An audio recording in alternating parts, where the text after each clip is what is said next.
Okay.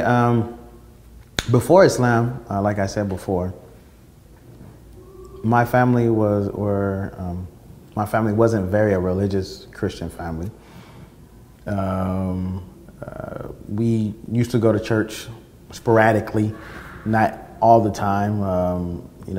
Easter, possibly Christmas, a wedding, or a funeral.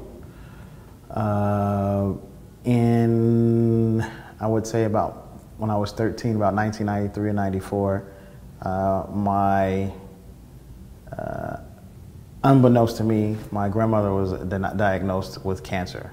So maybe a little time before that, they didn't tell us. And at that time, my family members, including my mother, were becoming a little more religious. My mother was becoming a little more religious. And that's where she, she started to attend church a little more regularly. First it was by herself, and then she used to ask us to go, and we were like, no, we don't want to go to church. I want to watch football. That's more or less thing. I want to watch football and stay at home. And then it came to a point where she started making us go. And so we started going to church on a regular basis. In that time, I was about maybe 1993, 94.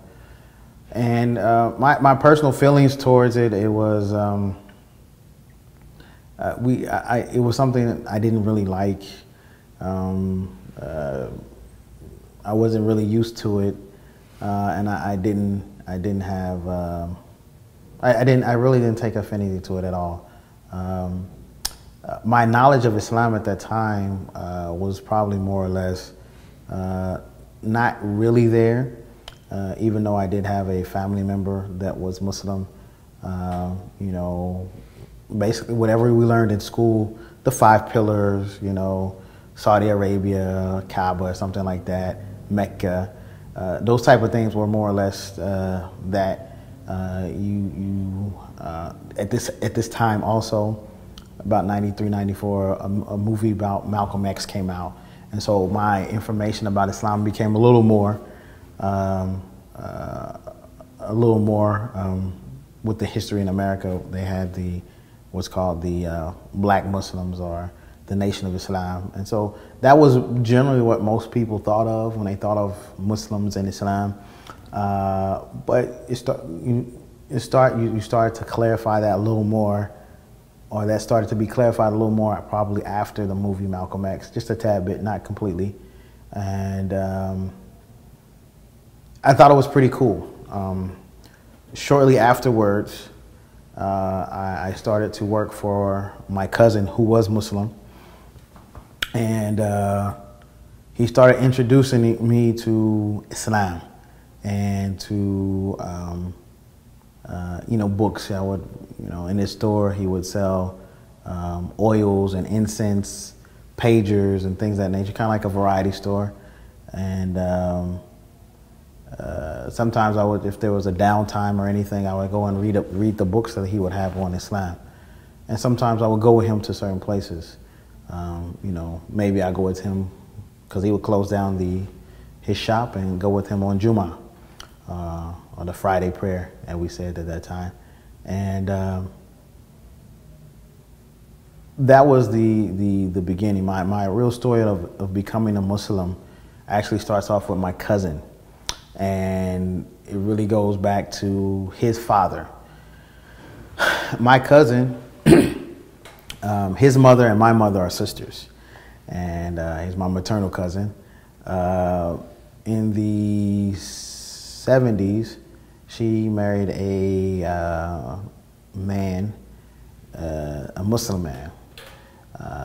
This man, he became Muslim in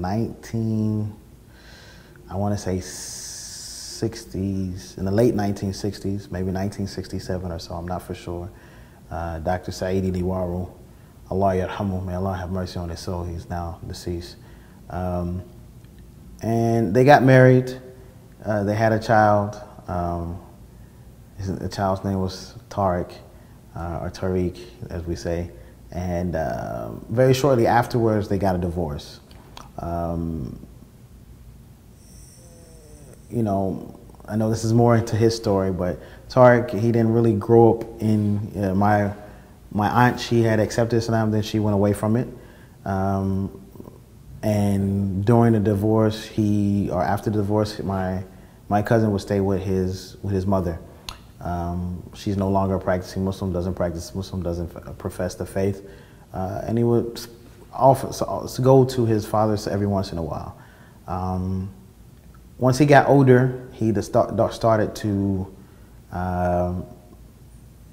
practice. Decided some events happened in his life, and he started to practice Islam a little more. And that's when he opened up his shop, and that's how I began to work for him. And as a result, in a very weird and quirky way, as a result, I became started to work for him, became an employee, and ended up becoming Muslim. After I became Muslim, I was 15 at the time.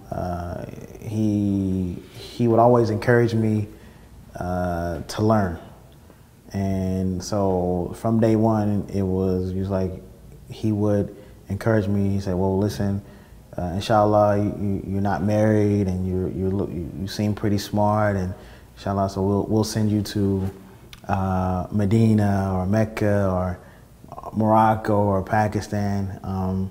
This is way before 9/11 and all those types of things, and so we'll send you to some place where you can learn Arabic and learn about Islam and come back and teach us. And so that was always kind of like his encouragement. And during my first 3 or 4 years of Islam, 3 years of Islam, with that encouragement, he informed me about a group of professors coming from the Islamic University of Medina, and he said, "Well, listen, you know, they're going to have interviews and some lessons and interviews. Are you interested in going?" And I said, "Sure, why not?" And so he pretty much left his shop and closed up his shop and left it with someone, and we went to Detroit, Michigan in the summer of 1998, and he took me there, and as a result, I was one of the 13 students that got accepted that year in 1998, and that's how I got over. So I feel that I had a very nurturing Islamic upbringing for the most part, and that's basically how I became Muslim and how I became to study Islam for the most part. When I first became a Muslim in '95, in '95, I became Muslim on Christmas vacation, of all things. I became Muslim Christmas vacation. It took me some time to actually talk to my mom about it and my other family. And but after I became Muslim, maybe about a week or so, I told my mom. She started to cry. She cried. There was something that was contradictory to her newfound faith, and it was we had some issues in the beginning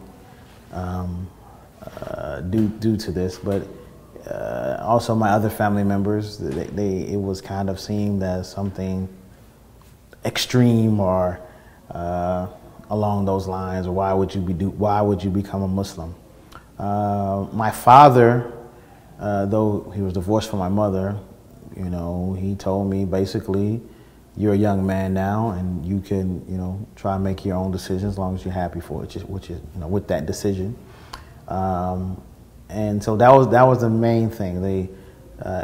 My friends, or who I thought were my friends at the time, you know, I saw them once I started to practice a little more, you know, and abstain from things, because that's the easiest thing to do, is to abstain from. And I started to abstain from things. I saw that I had a lot of free time.